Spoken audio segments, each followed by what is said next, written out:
A série de ministrações no livro de Marcos, no Evangelho de Marcos. Nós já estamos quase findando o livro. Eu acredito que no próximo domingo finalizaremos, mas hoje nós vamos nos deter do capítulo 15, do versículo 16, Evangelho de Marcos, capítulo 15, do versículo 16 até o versículo de número 32. Amém? Evangelho de Marcos, capítulo 15, versículo 16 até o versículo 32.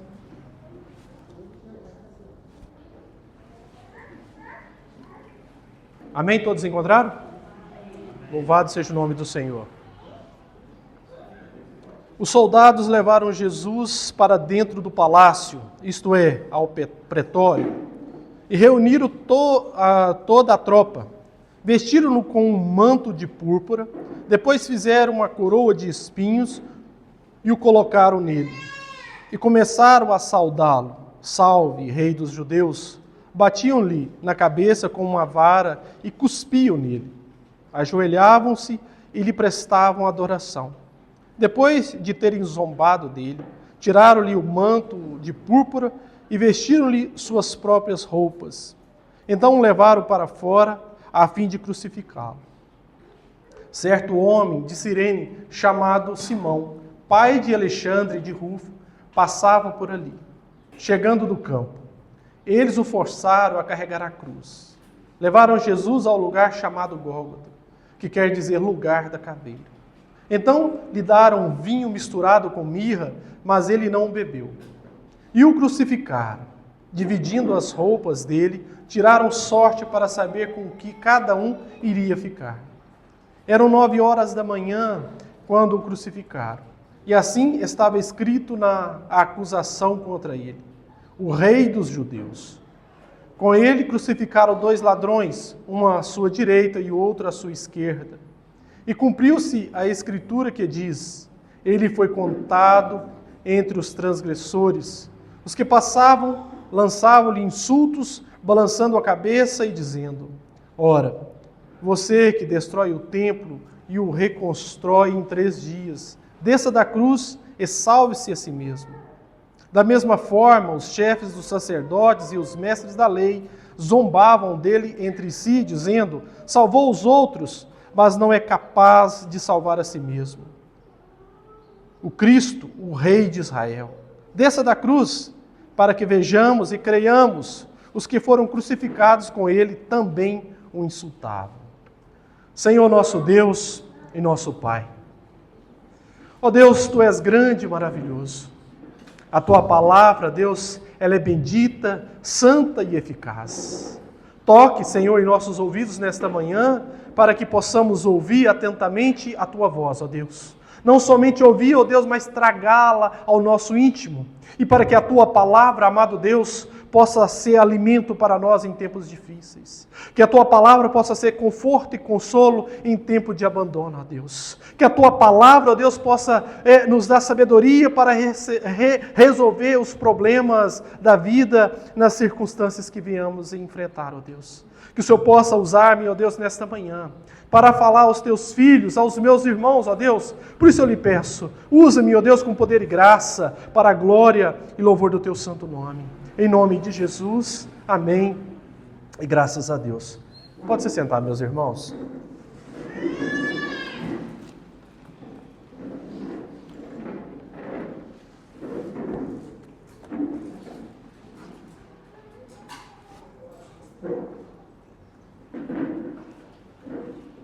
Meus queridos, eu queria um pouco da atenção de vocês, que vocês possam ouvir atentamente, que possa compreender a explicação, a explanação do texto.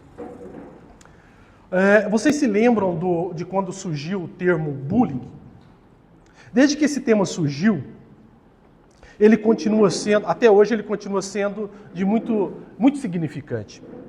Principalmente quando nós vamos falar de educação escolar ou sobre o desenvolvimento das crianças. E E ele afeta não somente esse contexto de escola e desenvolvimento das crianças, mas ele afeta todo tipo de pessoas, todas as idades, de origem e de origem culturais. O termo bully não vem do português, ele vem do inglês da palavra bully, que significa valentão, brigão, o tirano. Na nossa época de escola, nós tínhamos amigos, ou melhor, colegas, que era assim, não era verdade? Ou talvez você tenha sido esse valentão do tempo de escola, né? Quem sabe você foi um desses caras. Mas a maioria dessas pessoas, desses valentões do tempo de escola, a maioria deles querem mostrar o seu valor. E daí agem dessa maneira, de uma maneira agressiva, e sempre eles pegam no pé das mesmas pessoas. É impressionante. Mas todos nós, de uma maneira geral, nós já passamos por isso. Ou fizemos bullying com alguém, ou sofremos bullying de alguém. Todos nós já passamos por isso. As pessoas querem nos causar danos. Por isso elas nos empurram de graça, elas nos batem de graça, elas fazem tudo isso porque as pessoas querem nos causar danos. E muitas pessoas nos causam danos emocionais e psicológicos, usando palavras de baixo escalão. Hoje também tem um outro tipo de bullying, que é o bullying cibernético. Sabe o que é bullying cibernético? É a ideia de você usar as redes sociais e as comunidades online para enviar mensagens ameaçadoras, pessoas que fazem chantagem online, a difamação, né, propaga fake news, ameaças. Então, nós temos todo esse tipo desse bullying cibernético. E nesse mundo de fake news, onde as pessoas não param para conferir se de fato aquilo que está sendo anunciado é verdade ou não, acredito que nós temos alguns crimes cibernéticos e online que a Polícia Federal deveria investigar com mais rigor. Há muitas fake news. Hoje existe a categoria de crime online, ou melhor, meus irmãos, a ideia permeia todo tipo de bullying. A ideia que permeia todo tipo de bullying é a ideia de que ele é sempre imerecido. A ideia que permeia todo tipo de bullying é a ideia que ele é sempre imerecido. Quem recebe o bullying está recebendo uma situação de injustiça, porque o outro faz a avaliação a seu respeito de uma forma, ou está o julgando de uma maneira incorreta. Seja pela sua cor de pele, aí você imagina os bullying que as pessoas vão fazendo com os outros. Pela sua cor de pele, pelo seu sotaque, ou pela sua característica física. Essas coisas elas não justificam o bullying por nada. Mas eu quero fazer uma pergunta baseada, um pouco estranha, mas baseada no texto de hoje para provocar os seus pensamentos aí. Há espaço para bullying merecido? Em outras palavras, para que você possa entender. É possível alguém receber bullying voluntariamente? As professoras em plantão aqui, ou que estão presentes, melhor dizendo, você consegue imaginar na escola alguém dizendo ao valentão: leva o meu lanche, ou pega a minha merenda, faça bullying comigo, me bata aqui, ou me xinga, mas me xinga com vontade? Você consegue imaginar uma pessoa em sã consciência que se oferece para poder receber bullying, ou pedir para alguém fazer bullying com ele? De maneira nenhuma, eu acredito. Pois bem, o texto que nós vamos esquadrinhar hoje, ele fala de alguém que fez isso. E ele não fez por motivo nenhum. Houve um propósito, uma maneira de Jesus se permitir passar por tudo isso. Se permitir passar por tudo que ele passou.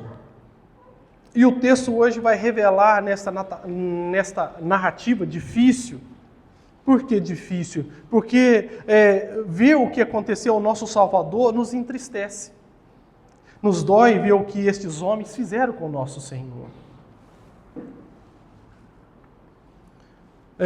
Mas aprendemos muitas coisas sobre o texto.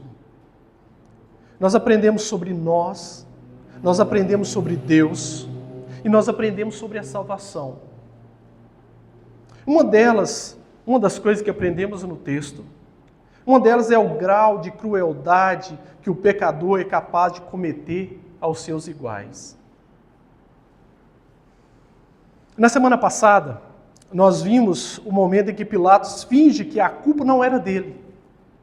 Quando ele joga para a torcida, imagina aí um contexto de um time de futebol, de uma partida de futebol, quando ele finge que a culpa não era dele, quando ele joga para a torcida e permite que uma troca completamente maluca aconteça.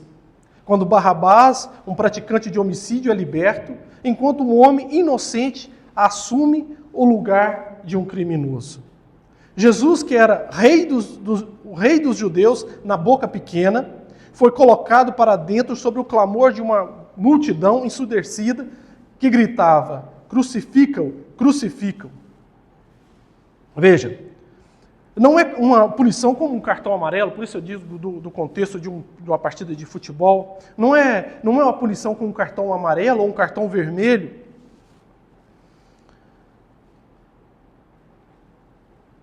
Mas é uma decisão, é um pedido de morte. O que aquela multidão gritava, ou o que Pilatos fez e lançou para aquele povo, foi para que tomasse a decisão, uma decisão definitiva, era uma decisão de morte. Uma sentença definitiva. E os atos que acontecem agora são decorrentes disso, que é o texto que nós lemos.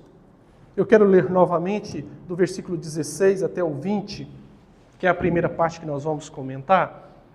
Os soldados levaram Jesus para dentro do palácio, isto é, ao pretório, e reuniram toda a tropa, vestiram-no com um manto de púrpura, depois fizeram uma coroa de espinhos e o colocaram nele.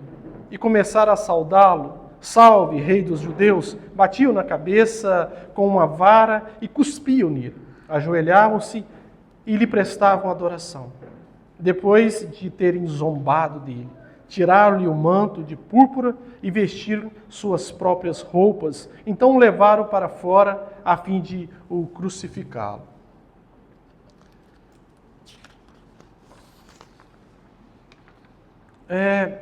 Tem um livro chamado Uma História Natural do Mal. O autor desse livro, ele comenta sobre a potencialidade da agressividade que existe no ser humano. Principal, ou melhor, até mesmo nas crianças. Até mesmo nas crianças. Quem tem criança pequena, isso está mais nítido na mente das pessoas. Mas quem já está com os filhos crescidos, lembra quando isso aconteceu.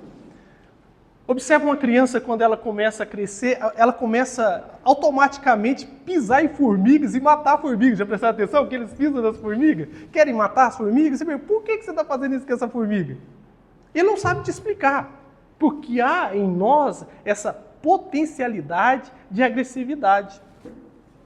E o que acontece? Esse potencial ele vai aumentando. Quando não é orientado, ou educado, ou contido, pode se tornar uma forma tão agressiva que leva a pessoa a tirar a própria vida de um outro ser humano. Geralmente, quando a gente pensa que as pessoas são agressivas, as pessoas que fazem mal, geralmente a gente pensa assim nas pessoas, os favelados, como as pessoas de classe média baixa, que têm pouca educação, que as pessoas chegam a esse ponto de tal agressividade. Não sei se vocês estão lembrados, lembra quando aqueles jovens colocaram fogo naquele índio em praça pública lá em Brasília? Eram pessoas de classe média alta. Então não é pelo fato da educação, senão há uma potencialidade de agressividade em nós. E aqui nós vemos homens usando a vida que o Senhor os deu para tirar a sua vida. Usam a criatividade dada por Deus para humilhá-lo. para zombar dele. Jesus é levado para dentro não como um rei, mas como um bobo da corte. Eles levam Jesus para dentro daquele palácio, o Pretório, era um quartel-general, e ali eles o vestem de um manto de púrpura, cor roxa. O comentarista diz que essa cor era usada pela realeza. Eles o vestem com essa vestimenta, usa toda essa criatividade dada por Deus a nós para humilhá-lo, para zombar dele. Ele não é recebido como um rei, com um beijo real, um beijo, mas eles cuspem no nosso Senhor. Eles zombam dele. Usa a criatividade e faz uma coroa de espinho para colocar sobre a sua cabeça. Nós também zombamos de Jesus. Muitas vezes nós zombamos de Jesus. Por quê? O que esses caras fizeram, esses soldados fizeram, foi num contexto de humor, para fazer graça para todo aquele quartel-general, aqueles guardas ali reunidos. O humor, ele tem essa facilidade de nos desarmar. Às vezes as pessoas estão fazendo um stand-up e faz brincadeira com o nome de Jesus e você começa a rir daquelas brincadeiras que eles estão fazendo com o nome do nosso Senhor e você está rindo, porque a intenção daquele povo é te fazer sorrir, te fazer rir. E nós devemos tomar muito cuidado com aquilo que nós assistimos, com aquilo que nós vemos, ou com a maneira como nós fazemos chacota e brincadeiras com o nome do nosso Senhor. Nós, em algum momento, nós nos comportamos exatamente como esses homens, no sentido de zombar dele. Nós precisamos tomar muito cuidado disso. Não vou citar o nome aqui, mas tem um determinado pastor que ele faz muitas brincadeiras com o nome de Jesus. E as pessoas riem, sabe? O meu modo de pensar, a palavra de Deus, ela tem que ser tratada de uma forma séria como ela é. Não deve ser feito brincadeira com o nome do nosso Deus, chacota para fazer as pessoas rir com o nome do nosso Senhor. Essa não é a intenção da palavra de Deus.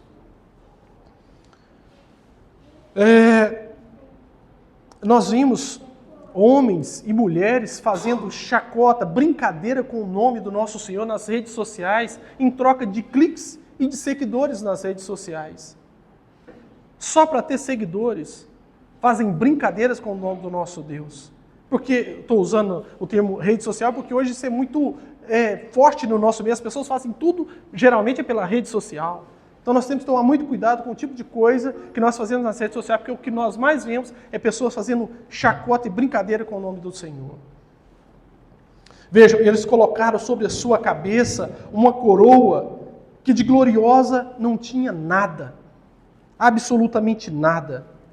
E aqui nós temos algumas associações bíblicas da palavra de Deus sobre essa parte que eles usaram a criatividade que o Senhor os deu para humilhá-lo.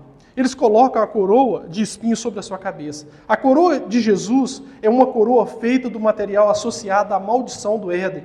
Quando Deus falou que, por causa do pecado de Adão e Eva, ao comerem do fruto da árvore do conhecimento do bem e do mal, a terra seria permeada por espinhos, cardos e abrolhos.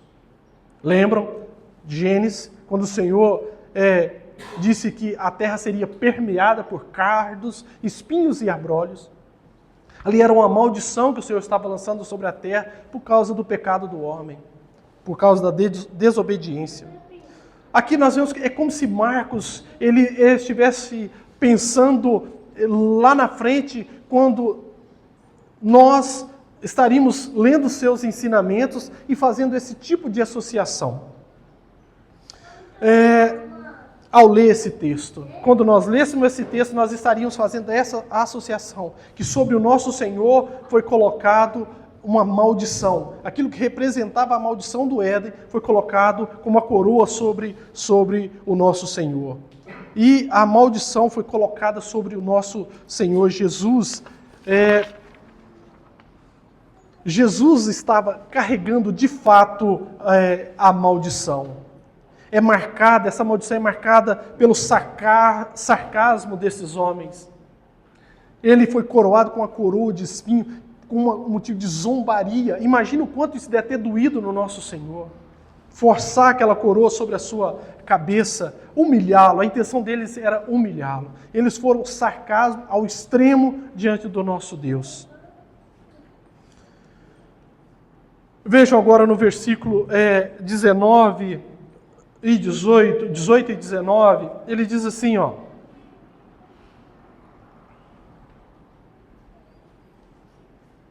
E começaram a saudá-lo, salve rei dos judeus. Batiam-lhe na cabeça com uma vara e cuspiam nele. Ajoelhavam-se e lhe prestavam adoração. Salve, salve rei dos judeus. Eles batiam na sua cabeça com um caniço. Os irmãos que não conhecem, era um caniço, uma vara muito rígida. É como se fosse uma espécie de um cacetete. Eles ali simulavam uma adoração ao ficar de joelhos diante de Jesus, rendendo falsos louvores, e esses escarneciam com palavras de baixo escalão, com zombaria verbal. E depois desse circo de horrores acontecer, eles tiraram as suas vestes normais e o conduziram para a crucificação. Quando eu leio esse texto, eu faço uma pergunta. Será que estes homens conheciam Jesus? Será que eles conheciam Jesus de fato? Porque vejam, nós temos toda a palavra de Deus. Toda a palavra de Deus. Mas não somente a sua existência. Mas o Espírito Santo, semana após semana, ou no dia em que Ele encontrou você, no dia que Ele nos encontrou, Ele nos informou quem era Jesus. Que Jesus era o Salvador do mundo, que Jesus era o nosso Salvador, né? Ele era o único Deus que poderia nos dar vida e vida à abundância. Era Ele que poderia nos dar a vida eterna. Quando eu digo que nós temos toda a palavra de Deus, eu estou me referindo à Bíblia. Você tem toda a palavra de Deus na sua mão. E não somente isto, você também tem o Espírito Santo de Deus nos convencendo dia após dia de quem é Jesus. Mas esses homens, eles não sabiam quem era Jesus. Eles não sabiam. Se eles soubessem quem era o poderoso Deus, Criador dos céus e da terra, que estava diante deles, eles não teriam feito isso. De maneira nenhuma. No versículo 20 e 21 diz assim, ó. Depois de terem zombado dele, tiraram-lhe o manto de púrpura e vestiram-lhe suas próprias roupas. Então o levaram para fora a fim de o crucificá-lo. Certo homem, versículo 21, certo homem de Cirene, chamado Simão, pai de Alexandre de Rufo, passava por ali. Chegando do campo, eles o forçaram a carregar a cruz. Versículo 22. Levaram Jesus ao lugar chamado Gólgota, que quer dizer lugar da caveira. Depois deles despir Jesus, eles colocaram aquelas vestes reais, um manto de púrpura, proferir todo aquele tipo de zombaria, todo aquele tipo de bullying possível ao nosso Deus. Depois de baterem bastante nele, de o chicotear, bater com aquele caniço em sua cabeça, como se fosse um cedro de um rei, eles tiram essas vestes novamente e vestem as vestes de Jesus e o conduz para ser crucificado. E nesse trajeto, depois de ter sofrido tanto, e Jesus não está dando conta de carregar a sua cruz, por ter perdido muito sangue, ter sofrido há tantas horas de angústia diante daqueles homens.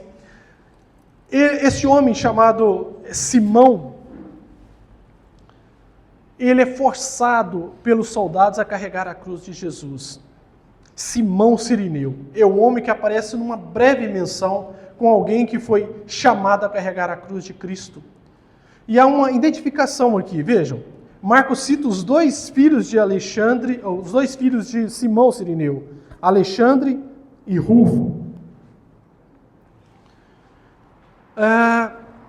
Mas a gente fica pensando, por que Marcos cita tanto o nome de Simão Cirineu, quanto também o nome dos seus dois filhos? Por que ele diz? O que isso tem a ver? O que isso vai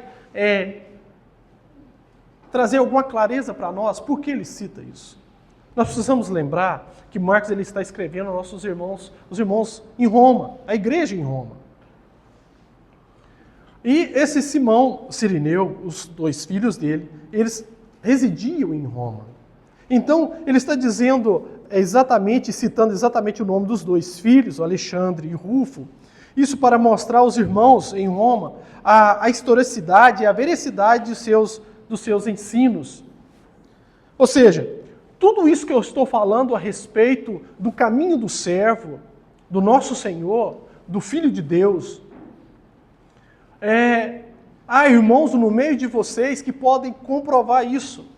O pai de Alexandre de Rufo foi o pai dele que encarregou a cruz do nosso Senhor. Ele foi forçado a carregar a cruz do nosso Deus, do nosso Senhor. Isso para mostrar a historicidade, a veracidade dos seus ensinos. A vida desse homem foi completamente mudada, desse Simão Cirineu, completamente transformada. Ele se tornou cristão e não somente isso, a sua família também foi abençoada. Nós vemos que os seus dois filhos também se converteram, Alexandre e Rufo. Naquele dia, meu irmão, minha irmã, esse homem ele foi forçado a carregar a cruz de Cristo, literalmente forçado a carregar a cruz de Cristo.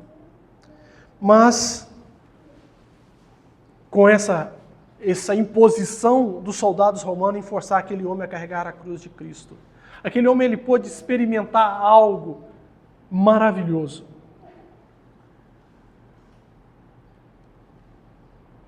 Eu não sei explicar com palavras o que aconteceu na vida daquele homem, que após aquele ato de carregar a cruz de Cristo, a vida dele foi mudada completamente. Algo aconteceu na mente daquele homem, no coração daquele homem, no entendimento de quem era aquele o qual ele estava ajudando a carregar a sua cruz para ser crucificado.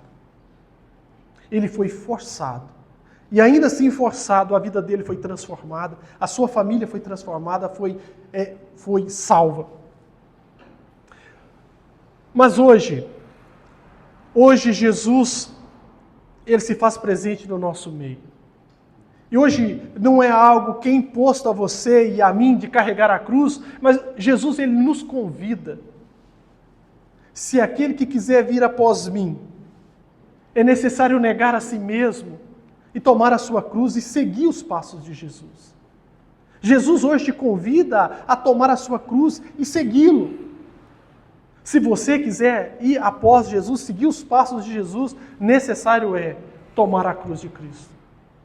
E com essa decisão de tomar a cruz do nosso Senhor e segui-lo, você também tem que estar disposto a sofrer alguns tipos de bullying.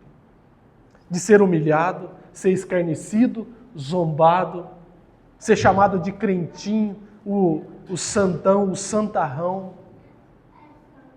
Você tem que estar disposto a passar por essas coisas. Você tem que estar disposto a abandonar muitas outras coisas. Os seus desejos da carne. Você não pode amar nada a mais do que o nosso Senhor.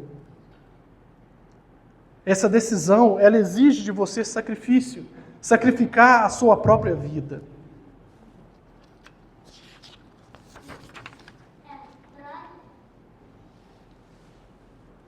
No versículo 22 e 23, o Senhor diz assim, levaram Jesus ao lugar chamado Gólgota, que quer dizer lugar da caveira. Então lhe deram um vinho misturado com mirra, mas ele não bebeu.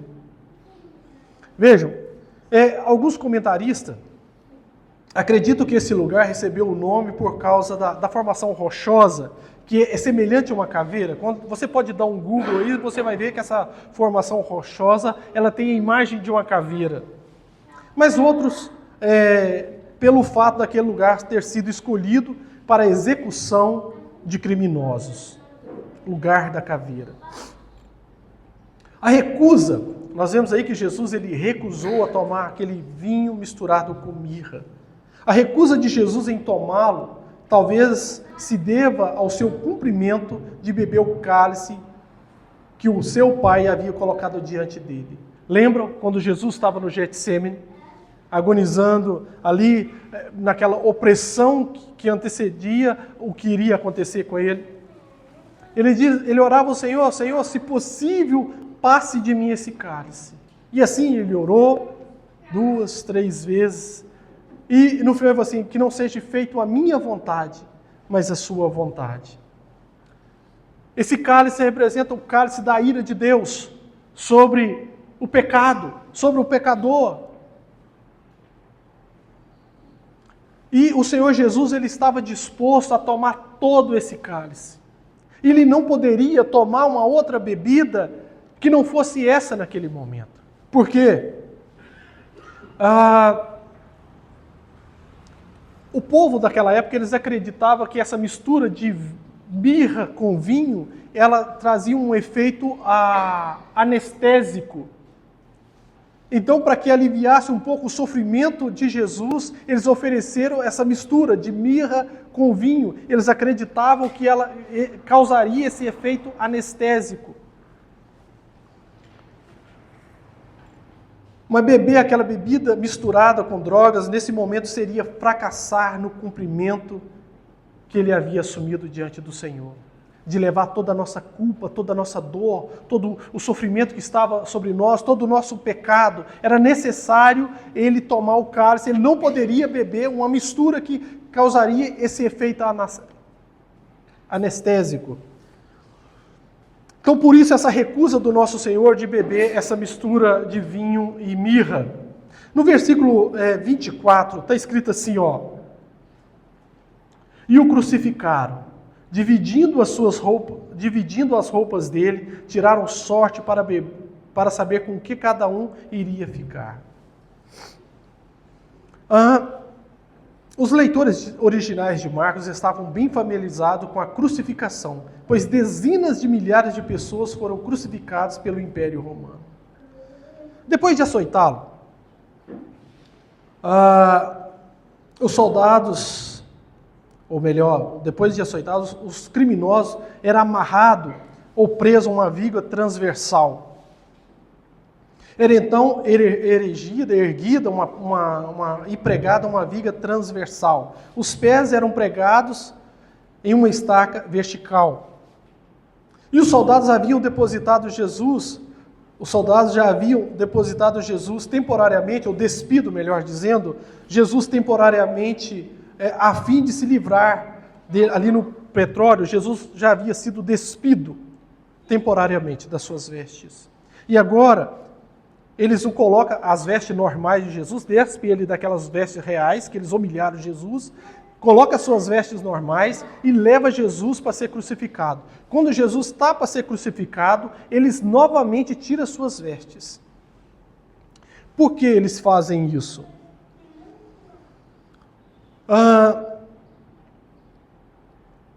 Nós vemos nas pinturas clássicas que Jesus está com uma espécie de como se fala? Um short, né? Para tampar o órgão genital. Mas o que acontece? Era costume dos romanos, quando ia crucificar alguém, esse que estava sendo crucificado, ser crucificado completamente nu. Completamente nu. Por isso, eles tiram as suas vestes, ou melhor, ele era uma espécie de tanga, né? Que as pinturas clássicas mostram os quadros de Jesus. Mas com toda certeza ele não tinha peça alguma na cruz. Isso era intencional, pois os romanos queriam que o prisioneiro sentisse a humilhação e que ele fosse desonrado. Se qualquer outra coisa que tenha valor na nossa vida, ou que ocupe o lugar de Deus. Porque, vejam, o que esses homens estavam dando valor ali O Salvador do mundo estava diante deles, sendo crucificado. E eles deram mais valor às coisas do que ao Senhor, ao Salvador.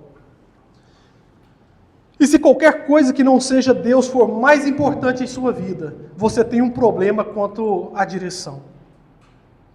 Qualquer coisa que você ama mais do que o Senhor, você tem um problema quanto à a direção da sua vida.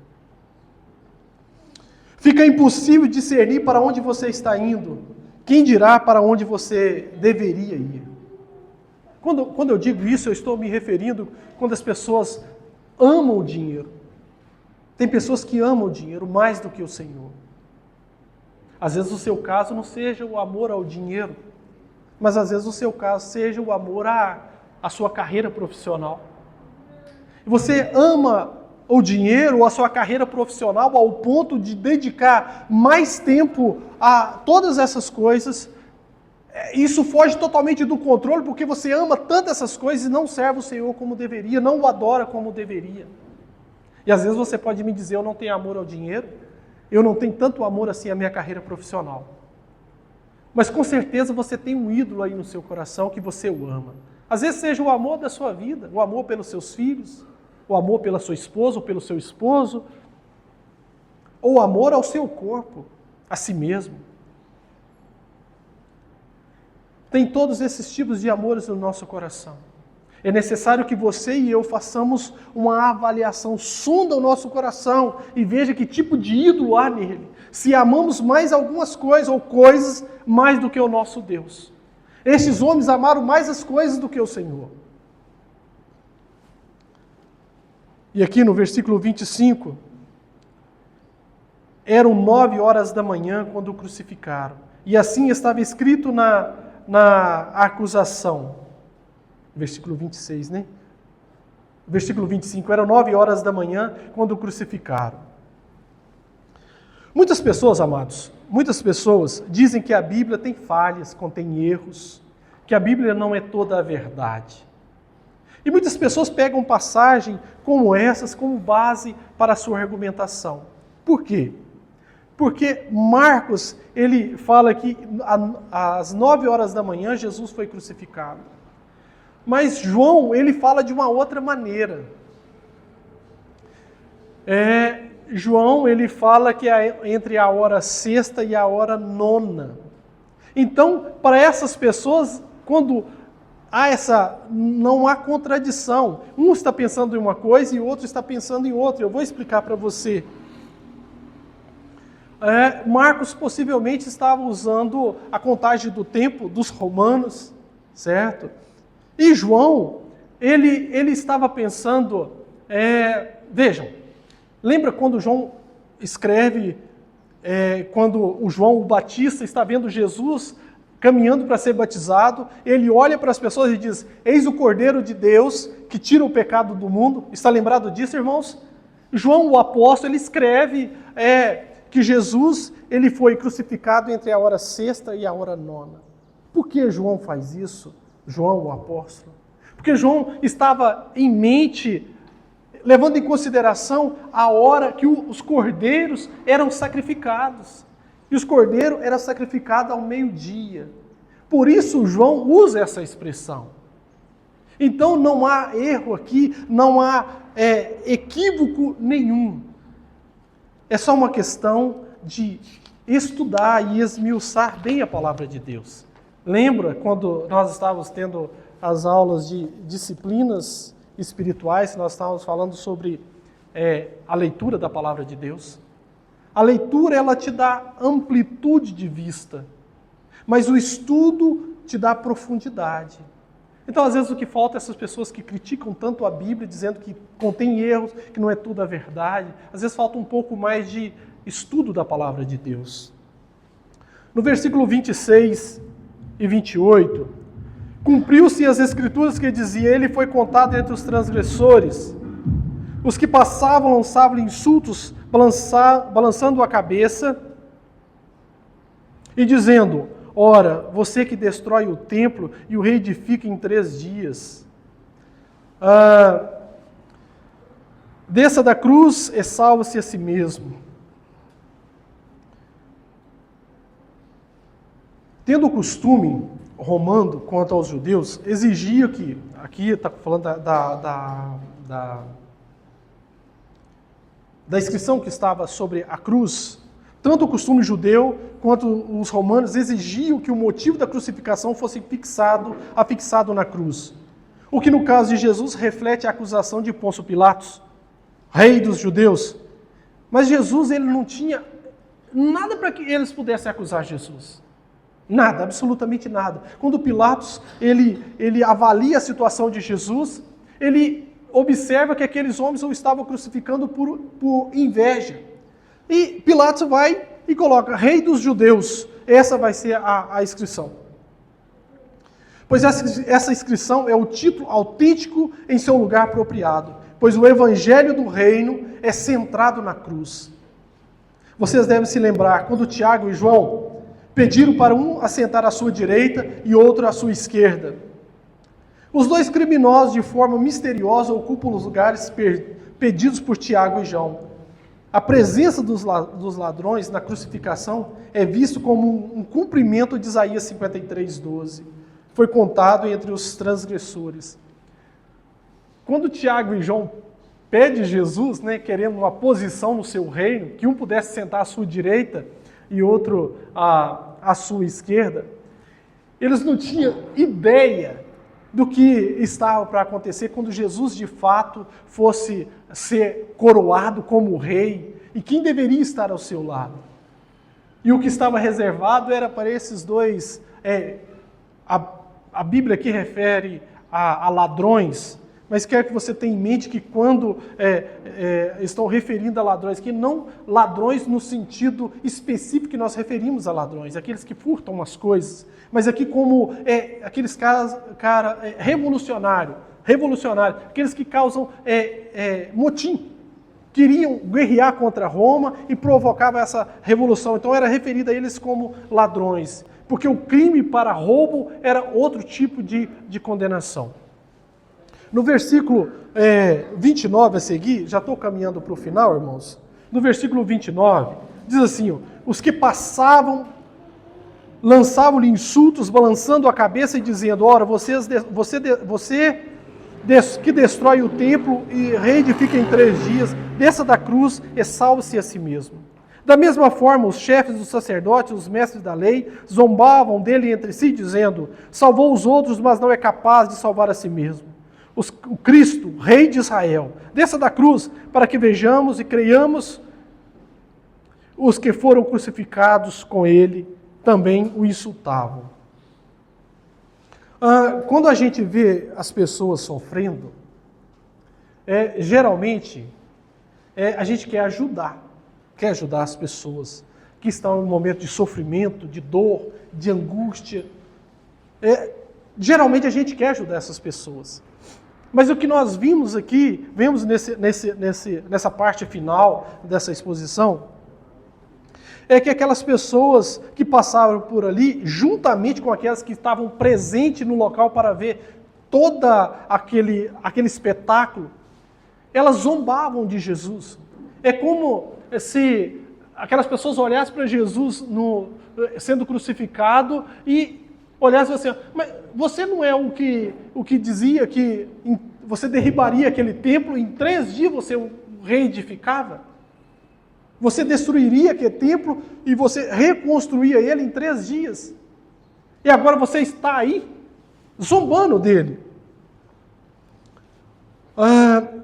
Porém, essas pessoas que passavam por ali, juntamente com aquelas pessoas que assistiam aquele circo de horrores, blasfemavam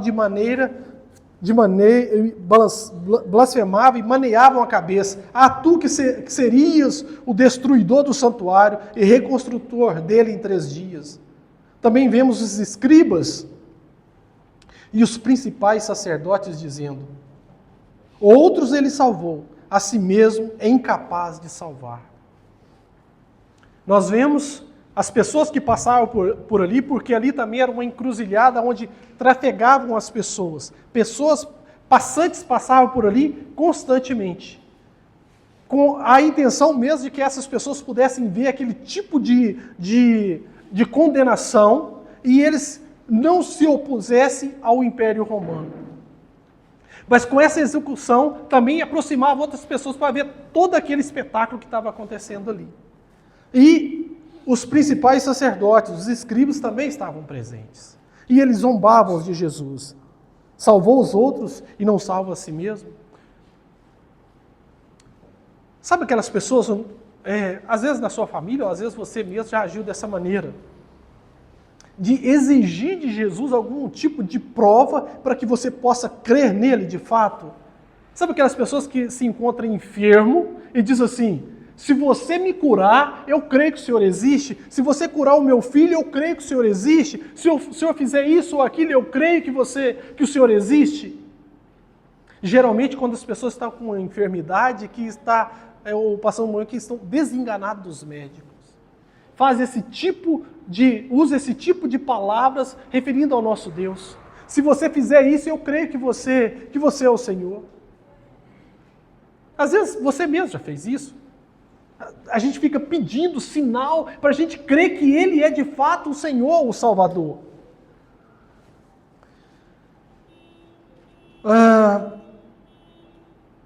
Esses homens aqui sugerem que é a fraqueza que mantém Jesus ali.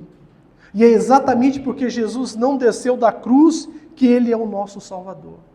Eles supunham que o que mantinha Jesus ali era a sua fraqueza. Que tudo aquilo que Jesus tinha feito, Ele deu vista ao cego, Ele curou o enfermo, Ele restaurou o coxo, curou o coxo, Ele ressuscitou Lázaro, Ele acalmou a tempestade, Ele perdoou pecados, Ele fez diversos milagres que provavam que Ele era Deus. E aqueles homens atribuíam tudo aquilo que Jesus fazia a Beelzebu. O que Ele faz pelo poder de Beelzebu. Então eles atribuíam que o que mantinha Jesus ali na cruz era a sua fraqueza, porque naquele momento Beelzebu não estava mais ajudando a ele. Mas erroneamente eles pensavam assim, porque o que mantinha Jesus ali era a sua força, o seu amor pelo pecador, o seu amor por nós, que o mantinha ali na cruz do Calvário. Exatamente isso que o mantinha ali, era a sua força. As pessoas que passavam por ali e os membros do Sinédrio estavam de acordo que, se Jesus quisesse provar quem disse que era, deveria salvar a si mesmo. E os ladrões são influenciados por esse argumento. Nós vemos que até aqueles dois que estavam sendo crucificados por Jesus também foi influenciado pela chacota desse povo, a blasfema desse povo. Já que você é quem diz que salve a si mesmo e nos salve também. Se você é Deus, salva a gente também. Mas chegou o ponto que um deles reconheceu que Jesus de fato era o Senhor e pediu que, quando ele entrasse na sua glória, que pudesse se lembrar dele. Esses homens olhavam para Jesus na cruz e blasfemavam dele. Zombavam de Jesus. Mas hoje, quando nós olhamos para a cruz, nós vemos a cruz vazia, mas nós olhamos para a cruz e nós vemos que tudo que aconteceu ao nosso Senhor, todo o sofrimento, foi por causa do meu e do seu pecado. Nós não conseguimos lançar palavras de blasfêmia contra o nosso Deus, mas nós olhamos e nós nos entristecemos, porque tudo o que aconteceu com o nosso Senhor, absolutamente tudo, foi por causa do meu pecado e do seu pecado. Isso tem que trazer em nós um senso de gratidão a Deus por isso, e de confissão dos nossos pecados ao Senhor, e de gratidão a Ele. Senhor, muito obrigado pelo que o Senhor fez. Tudo que o nosso Senhor fez por amor a você, fez por amor a mim, fez por amor à sua igreja, fez por amor aos escolhidos dEle. Foi para que eu e você não pudesse passar por todo esse sofrimento, que o Senhor tomou todo o cálice da ira de Deus, que era para mim e para você tomar. Quantas vezes você e eu pensamos em chutar o balde? Quantas vezes você pensou a desistir do seu ministério? Quantas vezes você pensou a desistir do que você está fazendo na igreja, ou da sua carreira, ou da sua família, ou da sua esposa, ou dos seus filhos, ou do seu casamento? Eu vou chutar o balde, eu não aguento mais, eu não suporto isso mais. Tudo o que o nosso Deus fez foi para que você pudesse enfrentar essas coisas, porque o nosso Deus passou para que você pudesse caminhar mais um dia, para que você pudesse enfrentar essas coisas, dando glória a Deus, não desistir das coisas. Ele sofreu tudo, para que eu e você não viéssemos a desistir. O que você passa não é nada comparado ao que o Senhor suportou por você e por mim. Não desista. Não chute o balde. Não é essa a intenção do Senhor. Continue caminhando. Nós devemos carregar ou suportar tudo até o Calvário. Tudo. Você foi chamado para isso. Não desista. Não chute o balde. O nosso Deus sofreu tudo na cruz do Calvário, para que eu e você pudéssemos ter uma vida, e uma vida em abundância, a vida verdadeira. Amém? Louvado seja o nome do Senhor. Fique de pé, meus irmãos.